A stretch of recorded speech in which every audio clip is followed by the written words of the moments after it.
Thank you for staying tuned. Well, as Rivers State heads towards local government elections, questions of legitimacy, neutrality, and even public trust are front and center, with Governor Fubara still suspended under the state of emergency declared by President Tinubu in March, and an unelected sole administrator now overseeing the state. The stakes for grassroots democracy couldn't be higher. Now, is the free and fair local government polls promised by RISEC under these conditions going to be upheld? And what does this mean for youth participation and constitutional order in the Niger Delta? Joining us to unpack these sensitive developments as the polls draw near is President of the so-called National Youth Assembly Worldwide. He is also Secretary General of the Niger Delta Ethnic Nationalities Youth Leaders Forum. Comrade Eniwake Orogun joins us virtually. You're welcome on the program, Comrade. Thank you for joining us, Comrade. Thank you for joining us, Comrade. Thank you for joining us.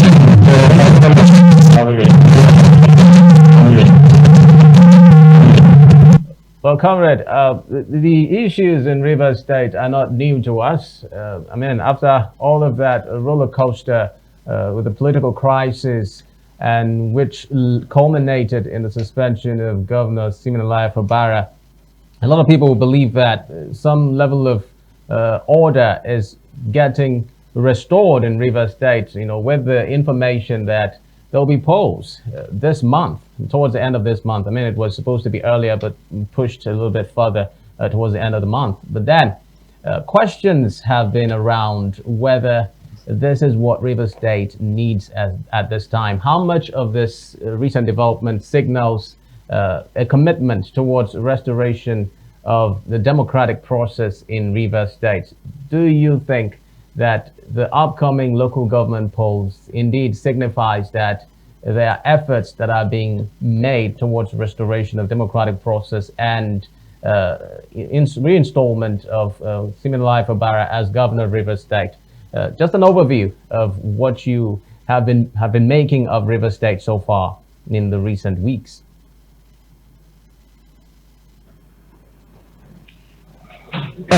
Once again, thank you for having me join you today. Can you hear me? Yes, I can hear you, Comrade. You can go ahead. Can you hear me? Comrade Orogun, I can hear you. You can go ahead. With regards to the restoration of democratic process in Rivers State. You see, Nigeria, we run a democracy, and all across the federation, it's democracy. Now, straight to Rivers State and the upcoming local government elections, there has been local government election that have been conducted, which, as we know, was annulled by the Supreme Court, basing his reasons on basing his judgment on the fact that, number one, the conduct of the election did not follow the timetable for the election. The notice for election did not follow the constitutional notice of 90 days to the all parties, and also INEC did not release the voters register to the RISEC. And so that was another of that action. And then also, we know that quite recently, INEC released its timetable for supplementary elections across the nation. And that in that release, the supplementary election for Kana local government, the House of Assembly, rather, constituency was exempted. The reason the INEC stated is that currently Rivers State is under an emergency rule of some sort. So now have a research saying that they want to conduct an election which runs contrary, first of all, to the Supreme Court judgment. Now, RISEC released their timetable sometime in July to say that they released their timetable sometime in July, that they're going to conduct election on the 30th of August. Now, this is less than the 90 days that the Constitution envisaged, and this is contrary to what the Supreme Court judgment has said, that 90 days has to begin. So from July to 30th August, it's less than 90 days. Another thing is that the Supreme Court said they are not, I mean, the INEC said they cannot conduct supplementary election in Rivers State because it's under democratic rule. Now, I don't know which law or which basis RISEC is going to conduct an election. The conduct and the timetable runs contrary and foul to what INEC itself has said. You have really that in Rivers State currently, and how we will intend to place something or nothing and expect it to stand. So, in the one hand, the election that was conducted before was annulled for all these grounds that are enumerated, and nothing has changed. The same election is still going to be conducted in Rivers State right now. And mind you, we still have a sole administrator. We still have what you call a military rule. The governor is suspended. So who's going to supervise the election? Who's going to conduct the election? So these are questions that needs to be answered, and I think it will not help in restoring anything democratic. All right, comrade. You know, Rivers State has been an emergency rule for some time now, and the essence is to see how we can try to restore stability into Rivers State. With the upcoming polls slated and the discrepancies coming up with the announcements of the polls to be conducted on 30th August, do you think that it will affect the political climate in Rivers State? Of course it will. The first thing, the reason the emergency rule was declared was for peace to be restored, and I don't think the mandate of the sole administrator involves conducting local government elections. And so these are things that are constitutional, these are things that are democratic, and Rivers State currently, we don't have a democratic process. Now, you remember that currently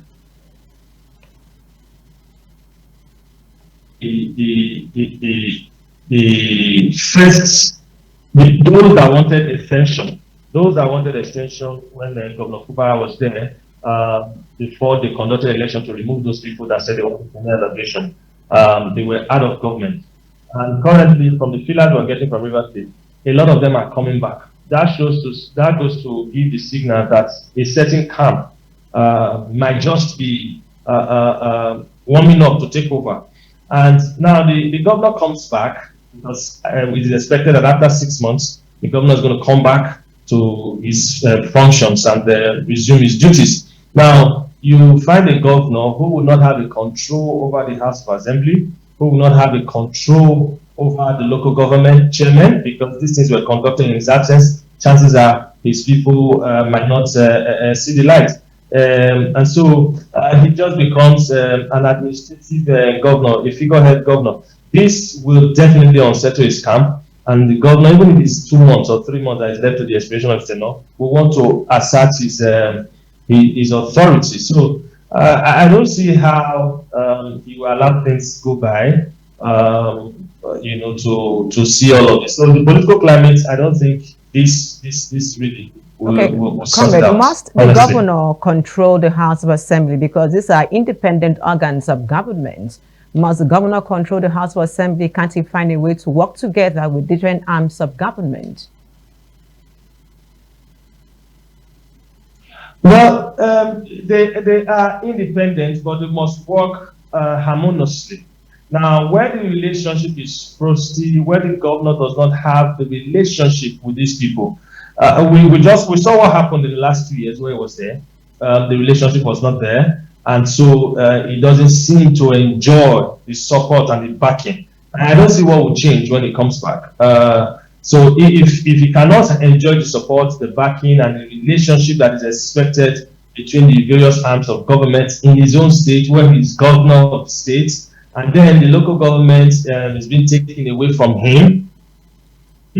Honestly, it will definitely unsettle him, and then to just make him a figurehead. So, yes, they are independent constitutionally, but functionally they are dependent. The House of Assembly needs the executive needs. In fact, the Constitution emphasizes it in such a way that yes, even if by name the arms themselves cannot be entirely independent. That's why you see that for commissioners to be sworn in, it has to go to the House of Assembly, and for the House of Assembly to be inaugurated, the executive has to inaugurate the House. So there must be this synergy. There must be this point of linkage, and if that is not there, the whole function will be affected. Well, Comrade Orogun, I am concerned about the timing of the local government polls, especially since it leaves, since the suspension of Governor Siminalayi Fubara, we just have to think about a month or so before he can be reinstated, but the polls actually comes before that reinstatement. Do you think that this has any linkage, any relation to maybe sort of an orchestrated plan towards ensuring that the polls come just before the governor is reinstated in office? How much do you think this is going to affect his ability to discharge his duties eventually when he returns as governor? Do you see this causing issues or risks that, of course, the emergency rule was aimed at quelling? Do you think that they'll still be able to restore some level of unity, some level of sanity in Rivers State and the leadership process going on there in that state? So, like I mentioned before, no executive governor will want to sit idly and watch certain arms that will help assert his authority, that will help him exercise his constitutional rights as the governor, the chief executive officer of the state, taken from him. Unless it is part of their, we saw on the news that there is a background peace process ongoing.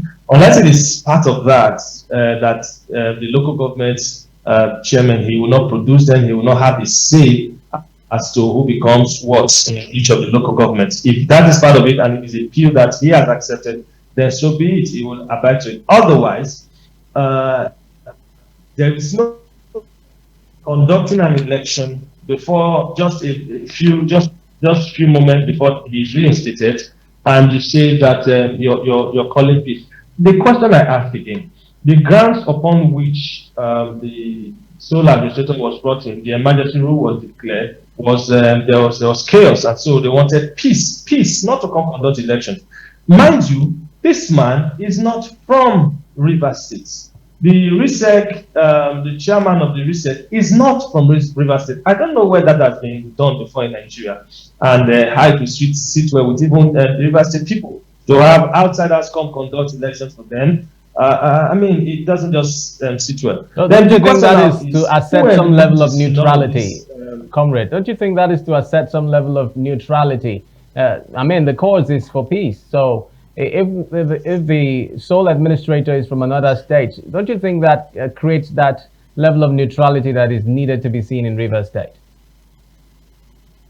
If we want neutrality, then we should just interchange all the governors. If they want to do election in Delta State, then they should just bring another person to come and do the neutrality. Look, there's no such thing as neutrality when it comes to politics, when it comes to things like this in this matter.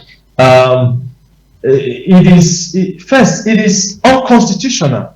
So we don't even. How do you get peace from something that runs foul against the law? How do you expect peace to come out from there? It's not going to come out. It's not going to settle anything. The only thing that will happen is that if it, like I mentioned, if it is part of the peace process that the governor has accepted to, allow these things, like, then so be it. Otherwise, it's going to be a very difficult pill for him to swallow. And remember, there is nobody that will come to say that I want to do 4 years and then go. He may also want to take a shot of it.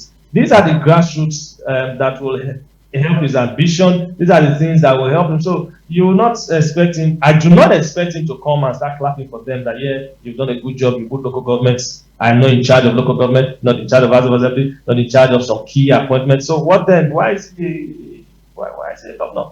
So I don't see it bringing peace at all. I don't see it as a path to peace. What should happen? First of all, the Supreme Court said you must give 90 days notice for the election.